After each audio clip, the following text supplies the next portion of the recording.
Entramos pues así al estudio del capítulo 9 de Génesis.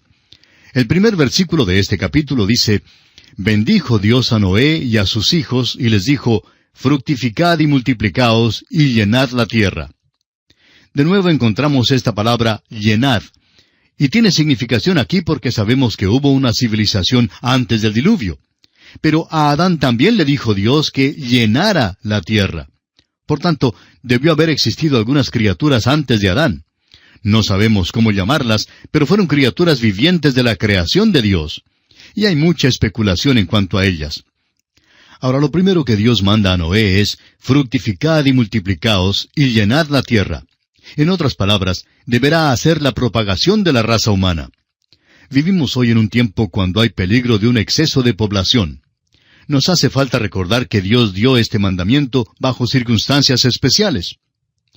Volvamos a Noé para decir de nuevo que él quedó en una posición singular. Él y su familia eran los únicos en la tierra. Imagínese usted, amigo oyente, que está viajando por la mañana por la autopista con dirección a su trabajo y tiene carros por delante, carros por detrás, carros por todos los lados, y que todos están pitando sus bocinas porque se encuentran atascados y no pueden moverse. Al fin se quita el obstáculo que había enfrente y todos continúan su tráfico. Bueno, suponga usted que después de este incidente transcurra un año y una buena mañana sale usted de nuevo a la autopista, pero nota que no hay nadie en la autopista, no hay ningún carro corriendo, usted es el único chofer. No hay necesidad de semáforo porque no hay nadie manejando en las calles. Bueno, eso sería una experiencia extraordinaria, ¿verdad? Pues esta fue exactamente la experiencia de Noé. El versículo 2 de este capítulo 9 dice: «El temor y el miedo de vosotros estarán sobre todo animal de la tierra, y sobre toda ave de los cielos, en todo lo que se mueva sobre la tierra, y en todos los peces del mar. En vuestra mano son entregados». La segunda parte del pacto tiene que ver con la protección del hombre y su autoridad sobre los animales. Entendemos que antes de esto hubo una relación diferente. Antes, todos los animales eran mansos, y los hombres no comían carne porque no les gustaba comer los animales mansos. Vimos que los animales vinieron a Noé, y por lo visto no hubo problema de ninguna clase. Los hombres y los animales eran muy amigos los unos de los otros. Pero ahora los animales tienen miedo del hombre. Sin embargo, el hombre es responsable por el mundo animal. La manera en que el hombre ha tratado al mundo animal es una historia brutal. Los hombres han tratado de exterminar a muchos de los animales. Los hombres hubieran dado muerte a todas las ballenas por las islas hawaianas para ganarse la plata. Antes, el búfalo podía encontrarse en grupos grandes en el oeste de los Estados Unidos, pero los hombres los mataron. Hoy en día es necesario tener permiso para poder cazar, de manera que se pueda proteger a los animales y a las aves. Y es apropiado que los tengamos. Los animales de África se están exterminando. El hombre es una criatura brutal. Debemos proteger a los animales para que los hombres no les hagan daño alguno. En el versículo 3 de Génesis 9 leemos: «Todo lo que se mueve y vive os será para mantenimiento, así como las legumbres y plantas verdes os lo he dado todo». Se encuentra aquí la tercera cosa. Antes Dios había dado al hombre la tierra verde, las plantas, para comer. Ahora le dice a Noé que puede comer de la vida animal. Hay quienes son aficionados a las dietas, y a veces este tipo de cosa llega a convertirse en parte de la religión de la persona. Recordará usted que los que fueron destruidos por el diluvio eran todos vegetarianos. Ahora, si es que la dieta mejora a alguien, pues ellos no hubieran sido destruidos.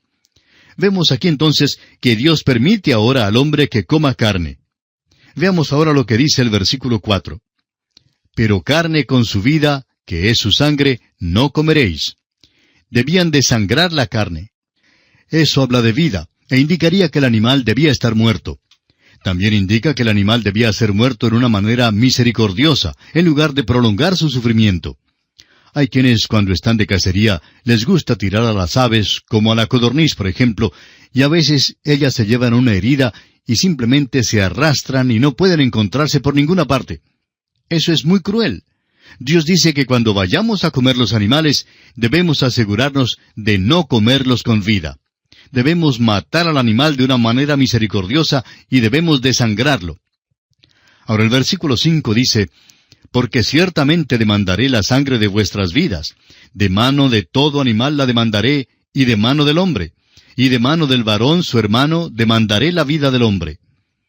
Este versículo no tiene tanta significación para nosotros hoy en las áreas densamente pobladas de nuestras ciudades, pero puede más bien aplicarse para las áreas rurales, donde todavía los animales salvajes representan un verdadero peligro. Por tanto, el hombre tiene que tener cuidado con este tipo de animales. Leamos ahora el versículo 6. El que derramare sangre de hombre, por el hombre su sangre será derramada, porque a imagen de Dios es hecho el hombre. Aquí Dios presenta el principio para el gobierno y la protección del hombre. Cede al gobierno el derecho de la pena de muerte. Hemos aprendido que la raza debe propagarse. El hombre debe tener el protectorado y la autoridad sobre los animales. Hay una nueva provisión hecha para el comer. Hay una prohibición al comer con sangre. Ahora, encontramos el principio de la pena de muerte para el gobierno humano. Es asombroso ver cómo esta generación se ha desviado de la Biblia. El caso es que no tenemos hoy una población que sepa algo de la Biblia. Ignoran completamente la palabra de Dios, y esta es precisamente la razón por la cual nos hemos visto motivados a enseñar la Biblia a través de este programa. Como resultado, encontramos que jueces, abogados y políticos todos quieren deshacerse de la pena de muerte. Se han adelantado mucho en su querer, y quizá por fin será eliminada por completo. A la vez suceden los crímenes más horribles y aumentan día tras día. El autor de estos estudios bíblicos, el Dr. J. Vernon McGee, ha preparado un librito que se llama ¿Es bíblica la pena de muerte?, en el cual trata este asunto. La pena de muerte es muy bíblica y es la base del gobierno. El gobierno tiene el derecho de quitar una vida cuando ese individuo le ha quitado la vida a otro. ¿Por qué? Bueno, es muy evidente. Dios lo ha ordenado para proteger así la vida humana. En las grandes ciudades de nuestros países ya no existe seguridad al caminar por las calles. Una razón por la cual la vida no es tan segura ahora es por la actitud que hay hacia la pena de muerte. Cuando un criminal sepa que su propia vida va a ser sacrificada si él le quita la vida a otra persona, entonces podemos decir que reflexionará mucho antes de dar muerte a otra persona. Luego ha salido la idea de dictar una ley para el control de armas de fuego. Bueno, el problema no es tanto con el arma en la mano. El problema se encuentra en el mismo corazón del hombre. Es el corazón del hombre que hay que controlar para estar seguros de nuevo en las calles. El que derramare sangre de hombre, por el hombre su sangre será derramada. Porque a imagen de Dios es hecho el hombre. Esta es la base del gobierno humano. Esta regla nunca ha sido cambiada con respecto a los gobiernos del mundo. Esta es la manera en la cual Dios intentó que el hombre fuera gobernado. Luego, el Señor repite su mandamiento. Leamos el versículo 7 de este capítulo 9 de Génesis. Mas vosotros fructificad y multiplicaos, procread abundantemente en la tierra y multiplicaos en ella. Veamos ahora el nuevo pacto de Dios con los hombres. Los versículos 8 al 10 de este capítulo 9 de Génesis dicen, Y habló Dios a Noé y a sus hijos con él, diciendo, He aquí que yo establezco mi pacto con vosotros y con vuestros descendientes después de vosotros, y con todo ser viviente que está con vosotros, aves, animales, y toda bestia de la tierra que está con vosotros, desde todos los que salieron del arca hasta todo animal de la tierra. Este pacto está hecho con la raza humana entera, y se incluyen en él todas las criaturas de Dios. Es interesante notar lo que Isaías declara. Él dice que un día morará el lobo con el cordero, y el leopardo con el cabrito se acostará. El apóstol Pablo nos dice en su epístola a los Romanos que toda la creación gime a una, y a una está con dolores de parto. Amigo oyente, Dios ha hecho este pacto para la protección de todos estos hasta cuando llegue aquel día. Es para todas las criaturas de Dios, como dice, y con todo ser viviente que está con vosotros. Ahora el versículo 11 de este capítulo 9 de Génesis dice, Estableceré mi pacto con vosotros, y no exterminaré ya más toda carne con aguas de diluvio, ni habrá más diluvio para destruir la tierra. Encontramos aquí la promesa de Dios y su resolución, su decisión de no destruir la tierra por medio de otro diluvio. El próximo juicio de la tierra es un juicio por fuego. Así lo encontramos declarado en el capítulo 3 de la segunda epístola del apóstol Pedro. Amados, Esta es la segunda carta que os escribo, y en ambas despierto con exhortación vuestro limpio entendimiento, para que tengáis memoria de las palabras que antes han sido dichas por los santos profetas y del mandamiento del Señor y Salvador dado por vuestros apóstoles, sabiendo primero esto, que en los postreros días vendrán burladores, andando según sus propias concupiscencias y diciendo, ¿dónde está la promesa de su advenimiento? Porque desde el día en que los padres durmieron, todas las cosas permanecen así como desde el principio de la creación. Estos ignoran voluntariamente que en el tiempo antiguo fueron hechos por la palabra de Dios los cielos y también la tierra, que proviene del agua y por el agua subsiste, por lo cual el mundo de entonces pereció anegado en agua. Pero los cielos y la tierra que existen ahora están reservados por la misma palabra, guardados para el fuego en el día del juicio y de la perdición de los hombres impíos. Mas, oh amados, no ignoréis esto, que para con el Señor un día es como 1000 años, y 1000 años como un día. El Señor no retarda su promesa, según algunos la tienen por tardanza, sino que es paciente para con nosotros, no queriendo que ninguno perezca, sino que todos procedan al arrepentimiento. Hasta aquí la lectura. Amigo oyente, permítanos concluir esta lección de hoy exhortándole a que aproveche el tiempo, la oportunidad que usted tiene delante en esta ocasión. Dios habla a su puerta. Dios no está retardando su promesa. La palabra de Dios que acabamos de leer dice que Él es paciente para con nosotros. Eso quiere decir que Él es paciente para con usted y quiere que usted proceda al arrepentimiento. Hágalo hoy. Venga a Jesucristo y acéptele en su corazón como su Salvador personal. Continuaremos la consideración de este capítulo 9 de Génesis en nuestro próximo programa Dios mediante. Gracias por hoy y que Dios le bendiga ricamente. Continuamos hoy nuestra consideración del capítulo 9 del libro de Génesis. Nos detuvimos en nuestro programa anterior en el versículo 11 donde Dios dijo, «Estableceré mi pacto con vosotros y no exterminaré ya más toda carne con aguas de diluvio, ni habrá más diluvio para destruir la tierra». Dijimos que había aquí una promesa de Dios y notamos también la determinación, la decisión de Dios de no destruir más la tierra con diluvio. Dijimos que el próximo juicio de la tierra sería un juicio por fuego y que así lo encontramos confirmado en el capítulo 3 de la segunda carta del apóstol Pedro. Para nuestro estudio de hoy comenzaremos leyendo los versículos 12 al 17 de este capítulo 9 de Génesis. Y dijo Dios, «Esta es la señal del pacto que yo establezco entre mí y vosotros y todo ser viviente que está con vosotros por siglos perpetuos. Mi arco he puesto en las nubes, el cual será por señal del pacto entre mí y la tierra. Y sucederá que cuando haga venir nubes sobre la tierra, se dejará ver entonces mi arco en las nubes. Y me acordaré del pacto mío, que hay entre mí y vosotros y todo ser viviente de toda carne, y no habrá más diluvio de aguas para destruir toda carne. Estará el arco en las nubes, y lo veré, y me acordaré del pacto perpetuo entre Dios y todo ser viviente, con toda carne que hay sobre la tierra. Dijo pues Dios a Noé, «Esta es la señal del pacto que he establecido entre mí y toda carne que está sobre la tierra». Vemos aquí el cuadro del pacto, y creemos que tiene un verdadero significado espiritual. Es un tipo de sacramento, pudiéramos decir. Un sacramento se compone de una señal visible a la cual se adjuntan las promesas de Dios, y esto es precisamente lo que tenemos aquí. El arco iris llega a ser una señal del pacto, y así es más o menos un sacramento. Fíjese usted que Dios dice, «Y lo veré y me acordaré». Dios no dijo que usted lo vería, dijo que Él lo vería. Dijo que lo miraría y serviría como pacto perpetuo entre Dios y todo ser viviente, con toda carne que hay en la tierra. Y debe servir de consuelo para nosotros cuando veamos un arco iris. Este es el pacto de Dios, no solo con Noé, sino también con todo ser que existe en la tierra. Por tanto, lo que tenemos aquí casi llega a ser un sacramento.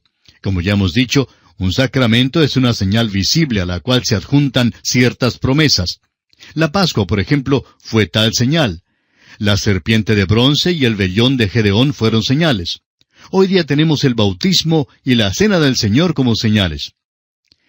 El doctor John Peter Lange declara, «El ojo de la gracia divina y nuestro ojo de la fe se encuentran en el sacramento. Eso es lo que sucede aquí cuando el hombre mira al arco iris. La fe agarra las promesas que se adjuntan a la señal. El mérito está en aquel del cual habla la señal, porque la palabra y la señal andan juntas. Dios hace la promesa y adjunta una señal. El arco iris es la respuesta de Dios al arca de Noé. Dios dice, lo veré y me acordaré. Encontraremos algo que defrauda la esperanza al continuar leyendo el capítulo. Cuando el hombre salió del arca después del diluvio, y todos los pecadores habían muerto, ¿quizá así habría terminado el pecado en la tierra? Vamos a ver. Los versículos 18 y 19 de este capítulo 9 de Génesis nos dicen, y los hijos de Noé que salieron del arca fueron Sem, Cam y Jafet. Y Cam es el padre de Canaán. Estos tres son los hijos de Noé, y de ellos fue llena toda la tierra. ¿Por qué es que el Espíritu de Dios nos cuenta esto aquí mismo? Hace mención de que Cam es el padre de Canaán, y el pueblo de Dios viajará a la tierra de Canaán. Los versículos 20 al 23 de este capítulo 9 dicen, Después comenzó Noé a labrar la tierra, y plantó una viña, y bebió del vino, y se embriagó, y estaba descubierto en medio de su tienda. Y Cam, padre de Canaán, vio la desnudez de su padre, y lo dijo a sus dos hermanos que estaban afuera. Entonces Sem y Jafet tomaron la ropa y la pusieron sobre sus propios hombros, y andando hacia atrás cubrieron la desnudez de su padre, teniendo vueltos sus rostros, y así no vieron la desnudez de su padre. Lo que encontramos aquí, amigo oyente, es el pecado de Noé. El hecho es que Noé se embriagó, y esto es pecado. No se le puede disculpar aunque muchos intentan hacerlo. Alguien dirá que Noé estaba ignorante del efecto del vino, ya que nadie se había embriagado antes. Pero usted se fijará que antes del diluvio, la embriaguez no era mencionada como uno de los pecados. Hay también quienes sostienen la teoría de la cúpula en cuanto al diluvio. Hay muchas cosas de las cuales no hemos tenido tiempo a hablar. La teoría de la cúpula es la que dice que hubo una capa de hielo alrededor de la tierra por la cual se infiltraba el sol. Se cree que es posible que las uvas no se fermentaran antes del diluvio, y que fue algo nuevo en la experiencia de este hombre Noé. Bueno, todo lo que podemos decir es que este es un mundo nuevo, y un nuevo principio, pero que todavía existe el viejo pecado, y este incidente nos lo revela. Ahora la gran pregunta es, ¿por qué nos cuenta Dios este incidente? ¿Cuál es su motivo? Nos lo dice porque la conducta de los tres hijos condujo a la maldición y la bendición de estos hijos. Los versículos 24 al 27 dicen, Y despertó Noé de su embriaguez, y supo lo que le había hecho su hijo más joven, y dijo, Maldito sea Canaán, siervo de siervos será a sus hermanos. Dijo más, Bendito por Jehová mi Dios sea Sem, y sea Canaán su siervo. Engrandezca a Dios a Jafet, y habite en las tiendas de Sem, y sea Canaán su siervo. Fíjese usted que a Canaán le cae la maldición y no a Cam. Es importante notar esto. También quisiéramos dar respuesta a la pregunta que siempre se hace, ¿cae la maldición de Cam sobre la raza negra? La respuesta es que no, no es verdad. Eso es absolutamente absurdo y la Escritura no lo enseña. La coloración de la piel, el pigmento que está en la epidermis de la familia humana, está allí por razón de la luz del sol afuera, y no por el pecado que está por dentro. Los hijos de Sem van a Canaán, y esa es la razón por la cual se menciona la maldición aquí. Canaán será un siervo de sus hermanos. Y debemos recordar que las primeras dos grandes civilizaciones, de los egipcios y de los babilonios, fueron civilizaciones camitas. Las dos fueron camitas. Ahora, si el hombre hubiera sido quien escribió este libro, y nos hubiera contado del pecado de Noé, habría hecho una de estas dos cosas. O lo habría encubierto, y habría hecho de Noé un héroe, o lo habría contado de una manera mucho más sórdida que lo que encontramos escrito. El hecho es que se relata por el Espíritu de Dios con un motivo. Se relata para dejarnos saber que Dios estaba animando al pueblo de Israel que entrara en la tierra de Canaán. Ellos sabían que se había pronunciado una maldición sobre Canaán y que había un juicio sobre ellos. Esto se descubre al leer lo demás de la Escritura, y especialmente el Antiguo Testamento y la historia secular. La mayor parte de los hijos de Canaán han desaparecido. Luego, estas cosas están escritas para nuestro conocimiento según la Escritura. Sirven para dejarnos saber algo de la debilidad de la carne. El espíritu a la verdad está dispuesto, pero la carne es débil. El Señor Jesús dijo que lo que es nacido de la carne, carne es. Y el apóstol Pablo expresó con toda claridad, escribiendo a los Gálatas en el capítulo 2 y versículo 16, dice, por cuanto por las obras de la ley nadie será justificado.